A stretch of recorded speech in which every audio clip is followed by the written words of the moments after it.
It is a real delight to welcome Secretary Shannon Valentine, Secretary of Transportation, to This Week in Virginia, a Phi Beta Kappa graduate from the University of Virginia in economics and Sorensen Institute also, and then a special education for ministry program at Sewanee University School of Theology. We'll have to talk about that sometime. But today we want to talk about transportation. And your work in transportation certainly goes way back. It goes at least back to 2006, 2010, when you served in the House of Delegates.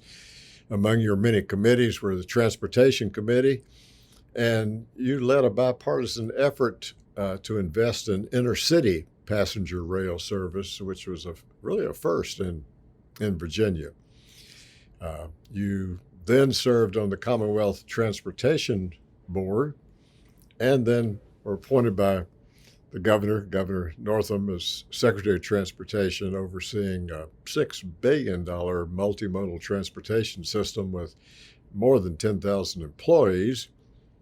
And now, also as part of all that work, you serve as the chair of the Commonwealth Transportation Board. And the numerous awards that you've received are really, in transportation, would take up half of our time on the show.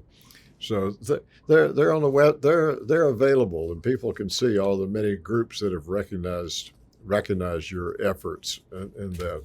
But I'm really interested, as we talk about passenger rail, predominantly to start with, where did the passion for rail, especially maybe even passenger rail, start? But certainly you're the passenger rail champion here in the Commonwealth, and I've wondered if it even could possibly go back to your childhood in Wilmington, or where did it start?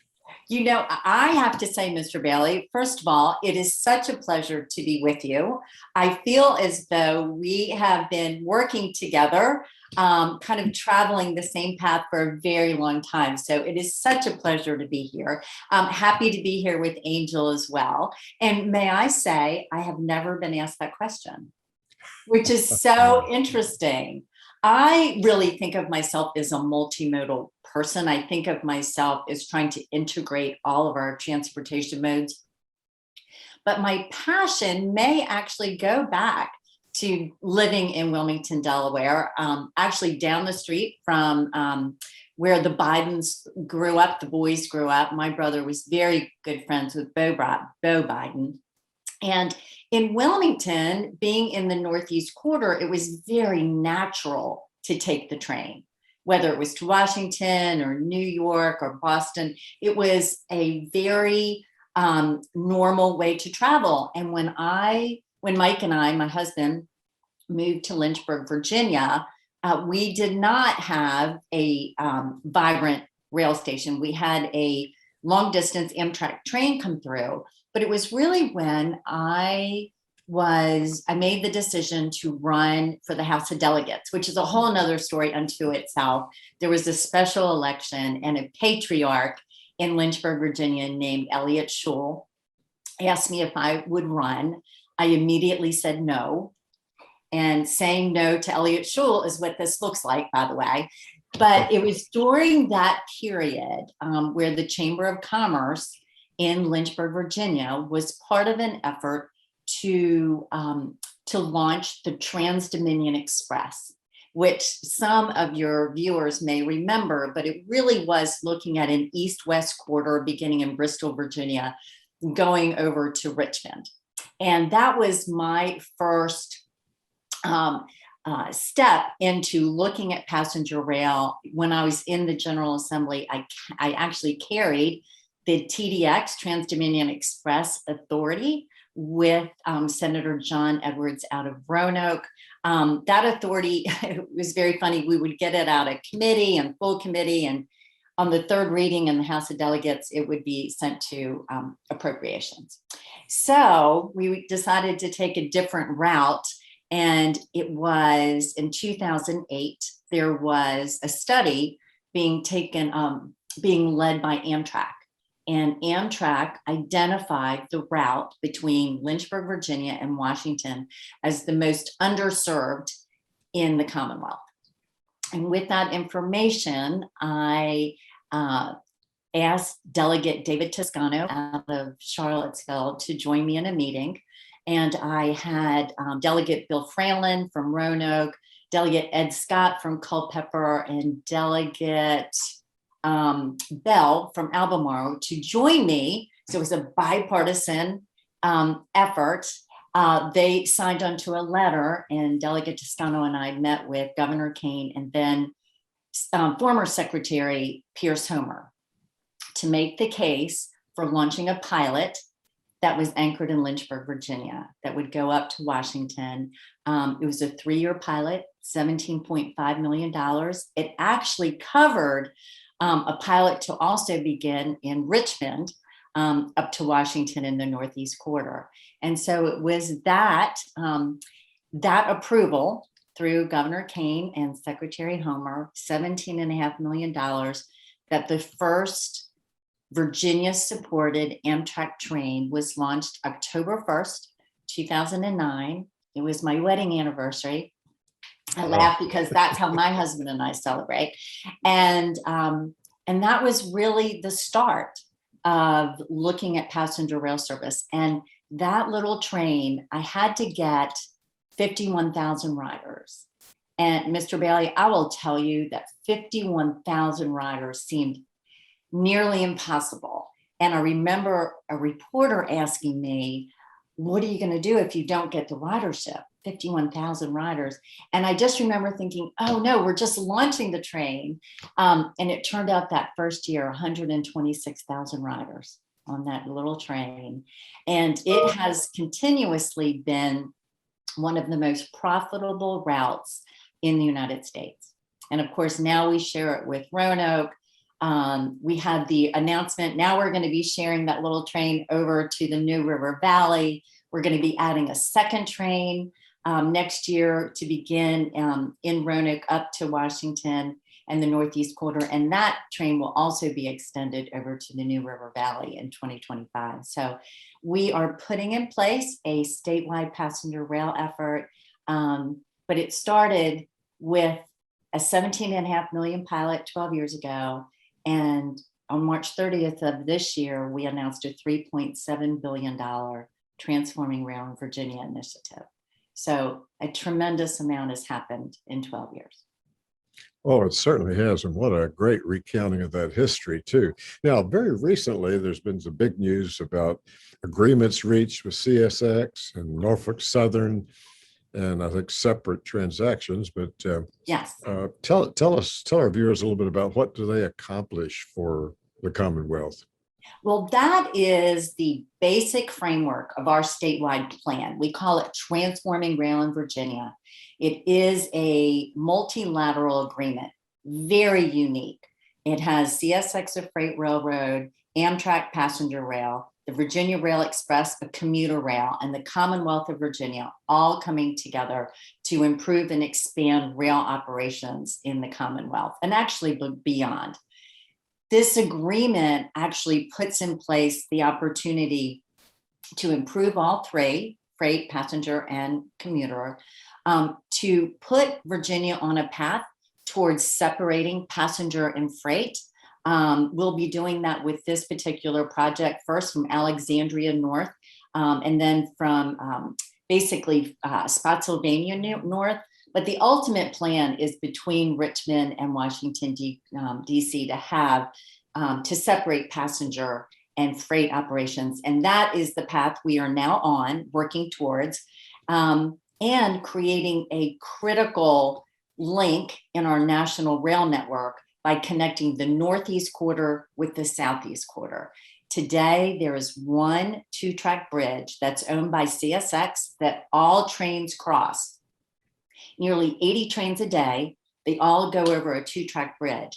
So when people would say, oh my gosh, I want to expand, we need to expand rail to Newport News or to Blacksburg, we couldn't expand it because of the bottleneck across the Potomac. This Transforming Rail in Virginia initiative, in this, we are going to construct a $1.9 billion bridge dedicated to passenger and commuter rail.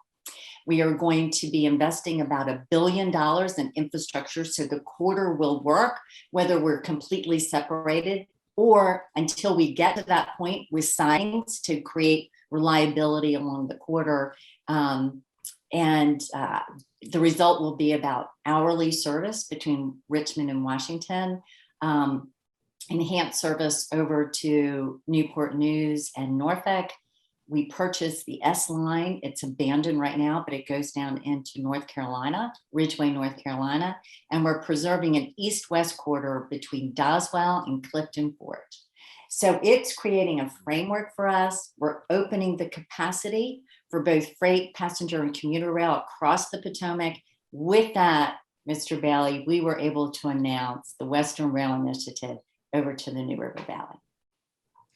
Well, it's quite exciting. I know you have heard the stories of people your parents' age who can talk about how there was passenger rail at one point throughout the Commonwealth.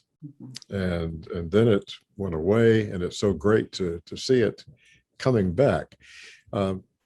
Take us, if you will, into the future.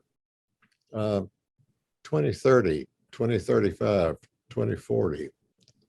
What do you think passenger rail will look like in the Commonwealth in a decade or more? Well, we are in it to provide the service to Virginians. And a lot of times, people will say, when are we having high-speed rail?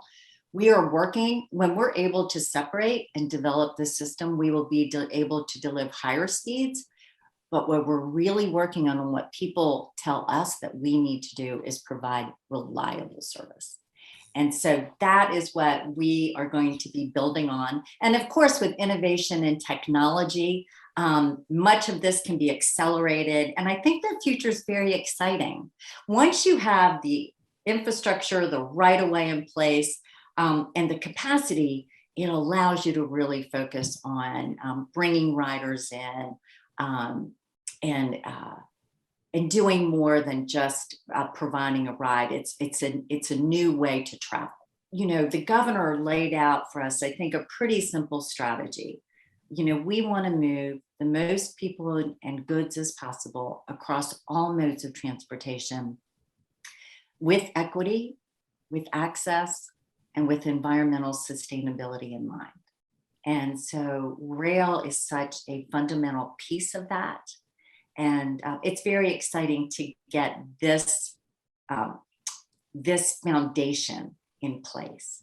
And to me, I think that the attention Virginia has received because of this is the fact that we have brought freight, passenger, and commuter rail together.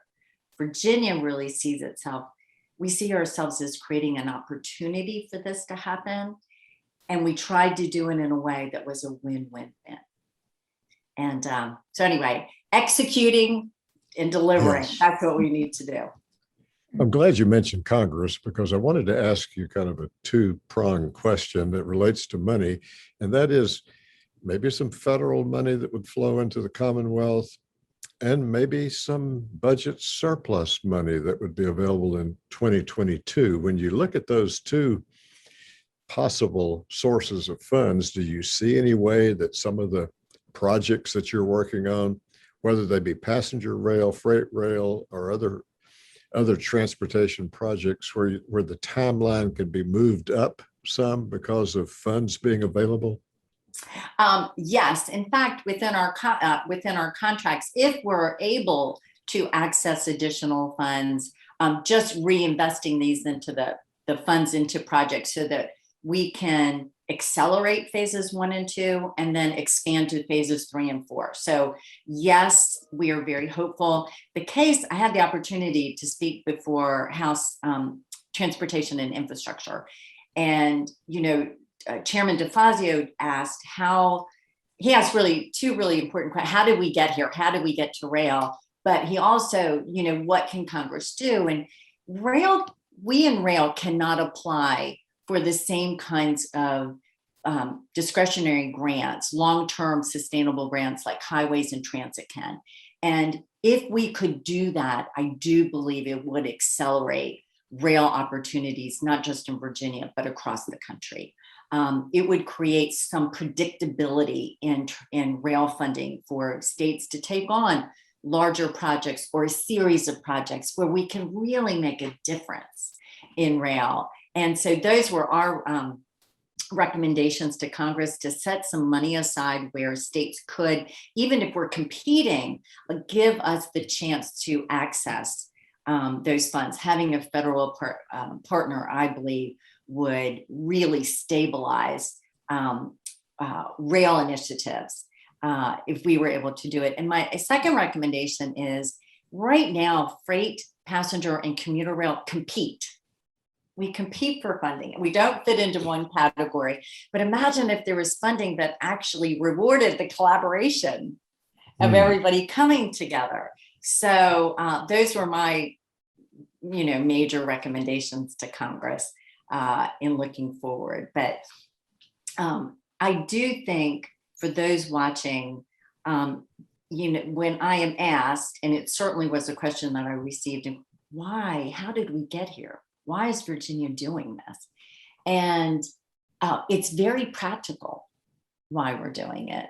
And if you don't mind, I just thought it would be interesting for people to know that starting in 2018, we started doing quarter improvement studies, looking at whole quarters rather than just specific pieces of it, and looking at the reliability.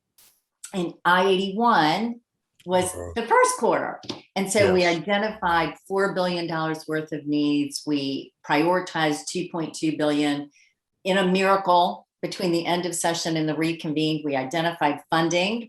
I still give that was a tremendous collaborative bipartisan effort. And the Virginia Trucking Association really stepped in to help us. But we identified that funding, and part of that funding was for multimodal investments as well.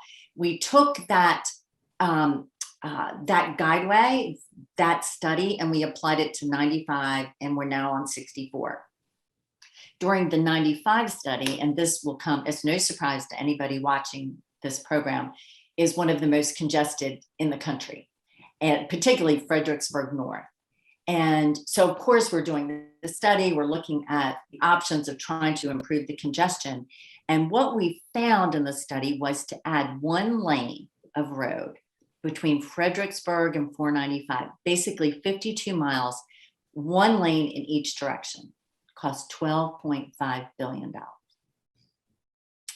The worst part was, it wasn't just that it was unaffordable. The worst part for us was that when you looked at the heat maps at the end of the decade, when it would have been completed, the congestion was just as bad the day we finished as the day we started. And it was that information that actually catapulted us to look at, oh my gosh, what else can we do? That's when rail actually became an option. We knew we couldn't get more trains across the Potomac. It was at 98, it is at 98% capacity. Was there a way where we could construct a bridge dedicated to passenger and commuter rail, which had been an idea for a very long time. But how could we do that and open up the quarter? And that's what prompted the discussions with CSX about seeing, would it be possible for us to share the quarter? And of course, the answer was no. But after we asked the question a couple different ways, we were able to continue the conversations. And there was a gentleman named Jamie Boychuk, who is now an executive vice president at CSX. And in the middle of this meeting, he said, well, let me see some maps. And because I asked him the question, could you imagine having that bridge to yourself, and you wouldn't have to move over for Amtrak trains and VRE trains, and you could serve your customers with scheduled railroading, and you could maximize your investments? And so he asked to see some maps. And really, I thought that he was looking at maps to prove to me we couldn't do it. But actually what the map showed was, well, maybe it was possible. And that was the conversation that led to that possibility, our reaching out to Amtrak and VRE to be a partner with us, and has led to transforming rail in Virginia. What a way of pulling it together that has been, and thinking about all the other transportation that you are over. I think that one of the challenges certainly that you'll be addressing, or your colleagues also will address, is the gas tax that doesn't even fund the transportation needs now. I have my first hybrid car. Ah, I'm getting twice the mileage I was yes. getting for, and so I'm not paying the same amount toward the highways that I'm using. And I think that even as you work on that, that may be another subject for another time that we get a chance to talk with you. But I think that's a big issue. Well, you are right. It is a big issue. In 2018, for the first time in Virginia's history, vehicle miles traveled went up and revenues from the fuels tax went down. So we actually crossed that threshold in 2018. That led to what we call a sustainability study that we did in 2019, which resulted in the governor's omnibus transportation package that was introduced and passed in the 2020 General Assembly session. I think it got somewhat lost because of COVID, but that was a transformative piece of legislation carried by Speaker Phillicorn and Senator Saslow in the Senate. And what that bill did was restructure transportation funding in Virginia. It created a bridge to what the future may look like. It did increase the gas tax. We had one of the lowest in the country. We indexed it to CPI. We created a highway use fee so that I hate to tell you, but people like you, who we applaud for getting hybrids and electric vehicles, we are so supportive. But it did allow us to begin looking at collecting funds from fuel efficient vehicles. It was a discount for having a fuel efficient vehicle. But again, it's looking for ways where everyone is contributing to the transportation system.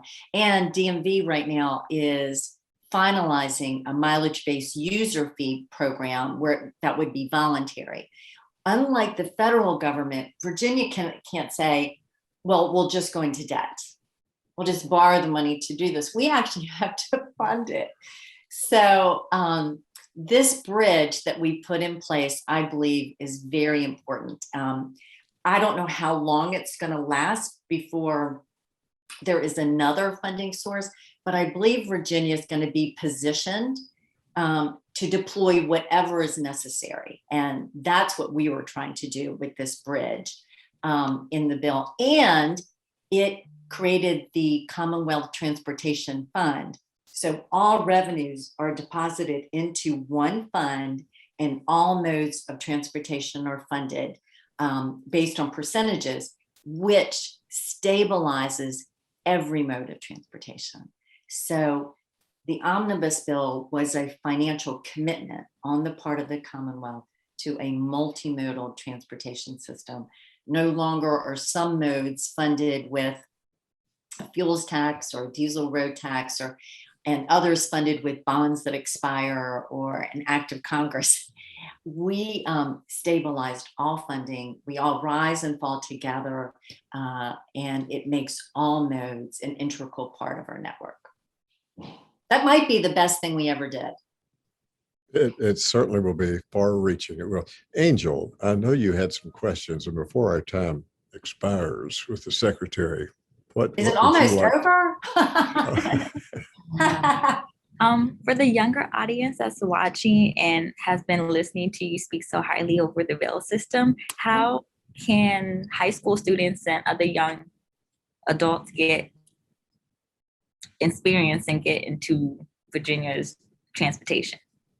So how how would they have access Yes. to Is it like the Valentine? rail system and transit system and metro system? I think what's really interesting, I'm going to pause for 1 second and say, in the Commonwealth of Virginia, we have what I believe is an unparalleled transportation system. We have a spaceport. We launch rockets to the International Space Station. We have the Port of Virginia. We have rail. We have metro, a mass transit system in Northern Virginia that connects us with DC and Maryland, and transit, and 1,600 miles of trails, regional trails, and highways and bridges, and 66 airports. And we have everything in Virginia.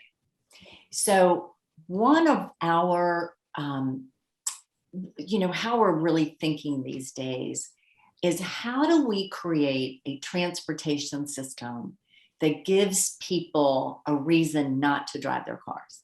If we really want to affect climate change, everyone driving a single vehicle produces, except of course for Mr. Bailey, I guess, with your hybrid, but that contributes so much greenhouse gas to our environment. And so part of it is, car manufacturers creating more fuel efficient vehicles, electric vehicles. So how do we in transportation create reliable options for you, easy options for you, where you can catch a bus or ride the metro or catch a train, and make sure that you can navigate our system.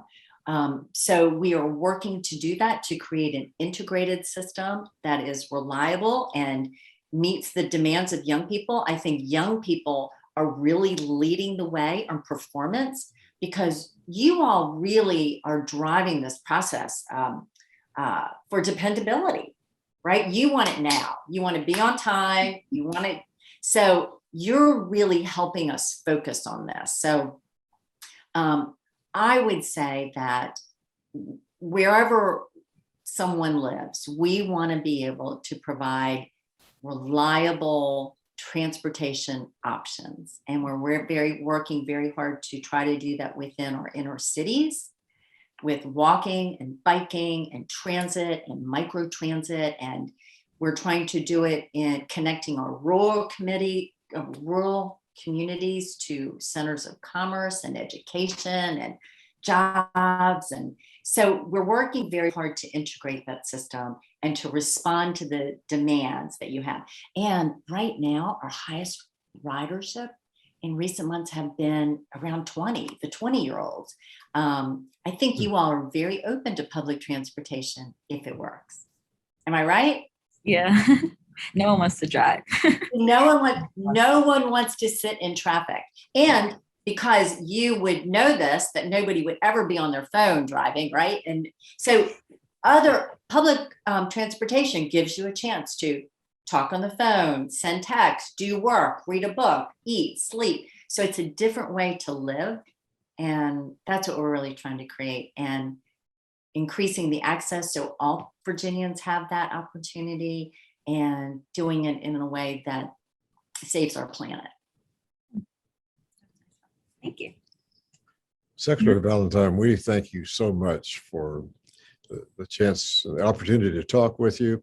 And we want to do this again. There's other subjects that fall in your area of leadership in the Commonwealth, but we thank you for focusing on the one that's hot on people's minds right now. That is the opportunity to get on the train, Yes. go to New York, go wherever we want to go. So thank you so much for your leadership in that over the years, and for your current leadership. And we look forward to talking with you again. So thank you. Thank you for having me. I'm so grateful.